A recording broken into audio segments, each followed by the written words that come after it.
Alors justement, au niveau de la vidéo, c'est un outil qui est de plus en plus utilisé. Vous utilisez sans doute à la Ligue. Qu'est-ce qu'il apporte selon toi d'important, d'essentiel dans le discours, dans l'approche footballistique d'un jeune qui vient en formation, en sélection? Bah, maintenant, ils fonctionnent beaucoup sur l'image, les jeunes. Donc,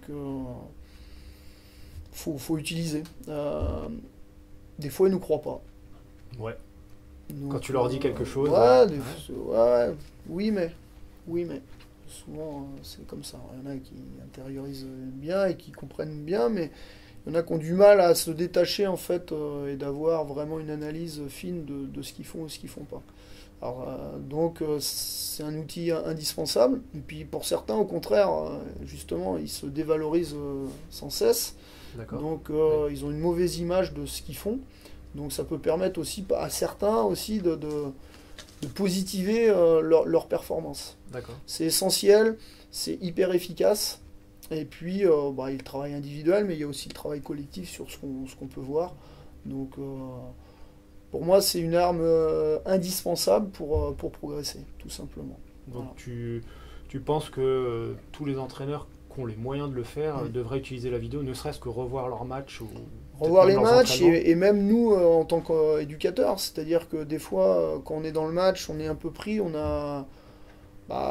est pris par le jeu et des fois on a une mauvaise analyse de tout ce qui s'est passé. Donc on est focalisé sur certains points et puis il y a d'autres points qu'on n'a pas forcément perçus. Perçu, ouais. Donc c'est toujours intéressant de revoir ça.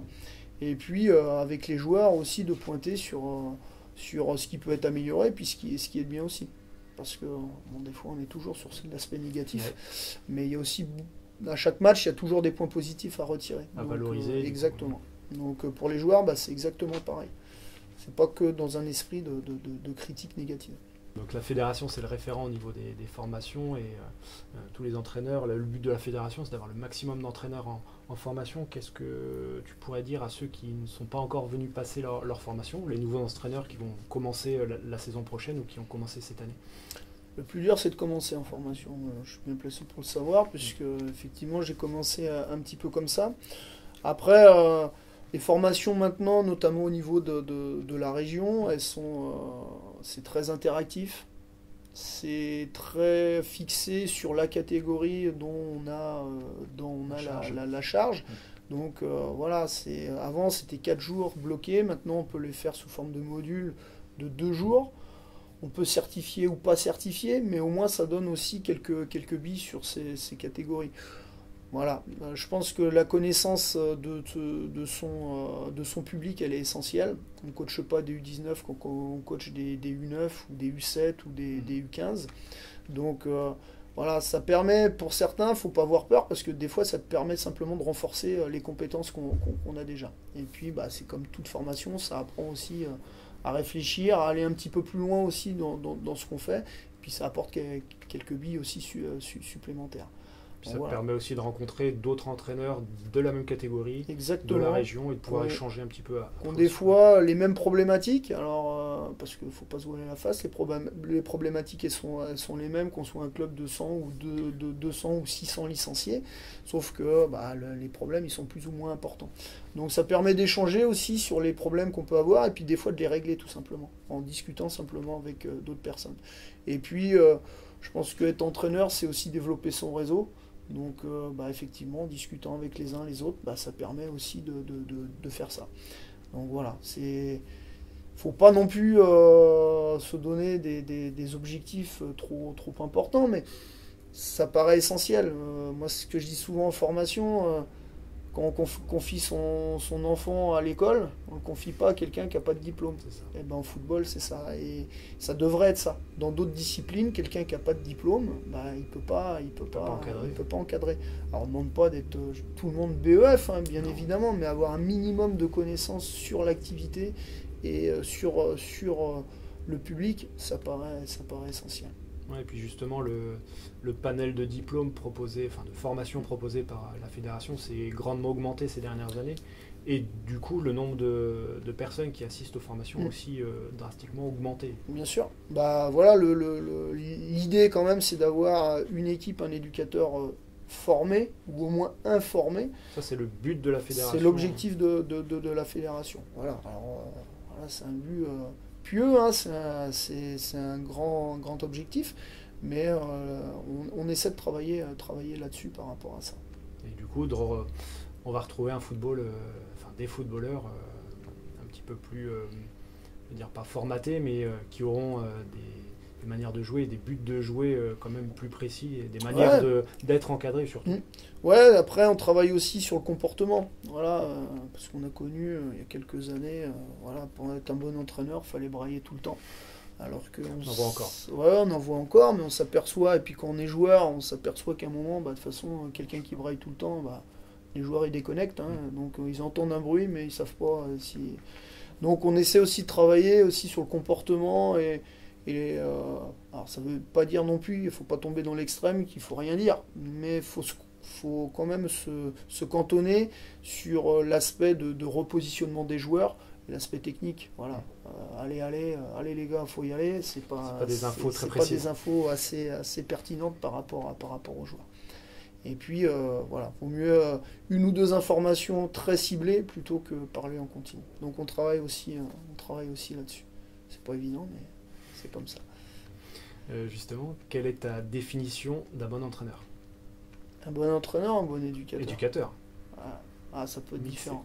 Ouais. Vas-y. Donne-nous la différence, justement. Ouais, enfin, c'est ma différence, voilà. Ouais, bien sûr. Alors, pour moi, entraîneur, ça peut être, si on prend tout simplement entraîneur, si on prend un entraîneur senior, effectivement, lui, il va voir maintenant le résultat, il est primordial par rapport à beaucoup de choses. Même en club amateur, maintenant qu'on n'a pas de résultat, on le voit de plus en plus en amateur. On prend son sac.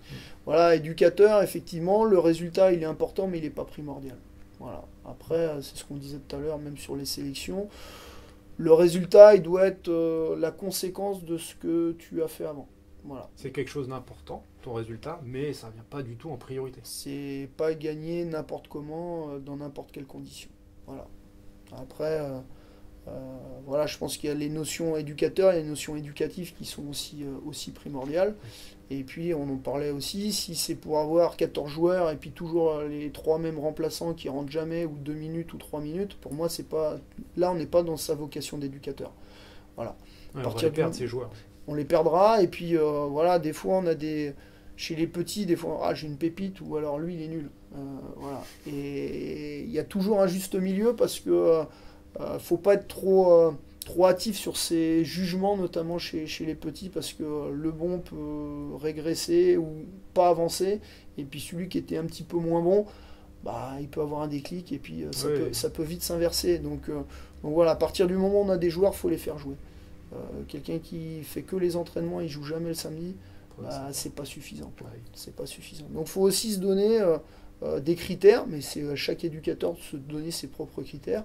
Voilà, je suis éducateur, mes joueurs ils doivent jouer. Même ce qu'on considère le moins bon, peut-être. Oui, parce qu'il est le moins bon aujourd'hui, mais exactement. Dans 2, 3, 4 ans, on a vu tellement de joueurs, on va dire nuls, pour accentuer la chose en école de foot, et des très bons footballeurs en senior, en région. Mais bon, après, ça nécessite un investissement et que chacun s'entraîne dans de bonnes conditions. Donc voilà. Donc voilà, la notion. Elle est surtout par rapport au résultat. Quand on a réglé un peu ces problèmes avec le résultat brut, voilà, parce qu'on peut gagner des matchs en étant pas bon, et on peut perdre des matchs en ayant fait tout ce qu'il faut, mais des fois ça sourit pas. Donc voilà, faut toujours trouver la balance et le bon curseur entre résultat et performance. Dans ton métier de formateur, d'entraîneur, d'éducateur, comment tu fais pour te former aujourd'hui, pour chercher des nouveaux axes, que ce soit dans la gestion humaine ou dans les principes de jeu? Alors de toute façon, faut aller voir des entraînements. Ouais. Voilà, donc tu assistes à des entraînements autour, forcément dans ta fonction, mais que ce soit au niveau amateur, parce qu'il y a de très bons entraîneurs au niveau amateur, au niveau des clubs professionnels, que ce soit les pros ou que ce soit les centres de formation. Et puis après, c'est les discussions qu'on peut avoir aussi avec d'autres entraîneurs. L'échange, c'est hyper important entre entraîneurs. Ça me paraît essentiel. Et puis après, c'est assister à des conférences, à des colloques, des fois, d'entraîneurs, se déplacer. Voilà. Donc ça, tu en as d'organiser au niveau de la fédération, par exemple, des colloques À la fédération, oui, on est rassemblés régulièrement par pôle, justement, en fonction des différents dossiers. Et puis après, on fait intervenir aussi, soit il y a Frédéric Aubert qui vient au STAPS, là, voilà, on l'a fait venir, justement, il va intervenir sur la préparation athlétique, donc en relation avec le football. Donc voilà, ça fait partie aussi de ces petits plus, mais voilà. Quelqu'un qui reste en vase clos, qui va jamais, qui sort jamais de son club, à un moment, on fait toujours les mêmes choses et puis on se remet pas en cause. Donc voilà. Et après, les discussions, on ne sera pas forcément toujours d'accord, mais c'est pas grave. Au moins, ça fait réfléchir. Ouais, voilà, ça t'amènera peut-être à autre chose. Exactement. Est-ce qu'il y a des personnes clés dans ton apprentissage ou qui t'ont fait passer un cap dans ton rôle de formateur, d'entraîneur? Est-ce que tu as eu des entraîneurs comme ça, un peu inspirants, on va dire? Inspirant, pas forcément. C'est la somme de tous ces entraîneurs. C'est plus ça. L'entraîneur que tu es aujourd'hui. C'est plus ça. Après, c'est des rencontres et puis voilà, le fait de Jean-Paul Allard, c'est lui qui m'a aiguillé pour devenir conseiller technique. Je n'avais pas forcément réfléchi avant. Ouais. Voilà. Donc voilà, non, c'est plus s'inspirer de. Parce que c'est comme tout le monde, hein, chacun a ses points positifs, négatifs. Donc c'est s'inspirer un petit peu de chacun. Parce que dans un contexte particulier, ça peut marcher, mais il faut toujours avoir un peu de recul. Des fois, on fait avec une catégorie, on fait des séquences ou des séances qui marchent bien. L'année d'après, on fait la même avec un groupe différent, ça marche pas. Donc voilà, c'est toujours se servir, avoir du recul aussi sur sa pratique et être aussi avoir un peu d'humilité.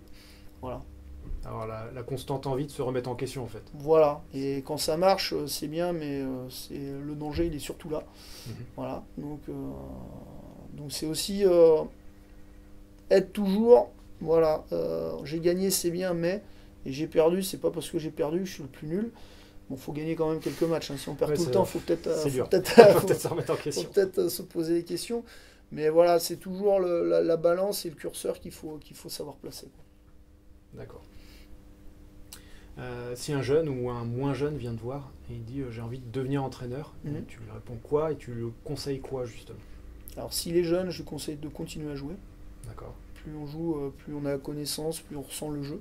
Voilà, c'est une question, à mon avis, qui est fondamentale. 2, c'est pas être pressé. Voilà, c'est une certaine époque. Moi, je passais un diplôme par an parce que voilà, maintenant on peut tout enchaîner, mais des fois, il faut aussi se poser et passer du temps sur les terrains. Voilà, il n'y a que ça. Se confronter, se mettre en difficulté, essayer des choses. Voilà, parce que s'il n'y a que cette réalité-là qui fait avancer. Voilà, avoir des connaissances théoriques, c'est bien. Au STAPS, machin, mais la vérité, elle est quand même sur le terrain. Oui, parce qu'on aura toujours cette notion d'improbabilité qu'on n'a pas dans une formation où tout est parfait sur le papier. Ouais, on a le nombre de joueurs qu'il faut, on a le terrain qu'il faut, voilà, alors que dans les clubs, des fois, il faut s'entraîner sur un quart de terrain, ils sont 24. Donc voilà, il faut trouver des solutions, il faut être malin, et il n'y a que ça qui va faire trouver des solutions et être imaginatif. Voilà. Il faut être inventif quand tu es entraîneur, il faut toujours s'adapter, l'adaptation, elle est continuelle, quoi. Voilà. Et puis voilà, faut pas être. On prévoit sa séance, mais il faut toujours prévoir que, effectivement, club amateur, des fois on prévoit pour 14, on n'est plus que 8. Au contraire, on a prévu pour 14, on est 24. Donc voilà. Et donc faut toujours être vigilant entre ce qu'on a préparé et puis ce qui peut arriver. C'est la fin de cette interview. Je te remercie grandement de nous avoir accordé du temps pour cette interview et puis de la qualité de cette interview qui, je l'espère, va intéresser le maximum de lecteurs comme d'habitude. Merci. Merci à toi.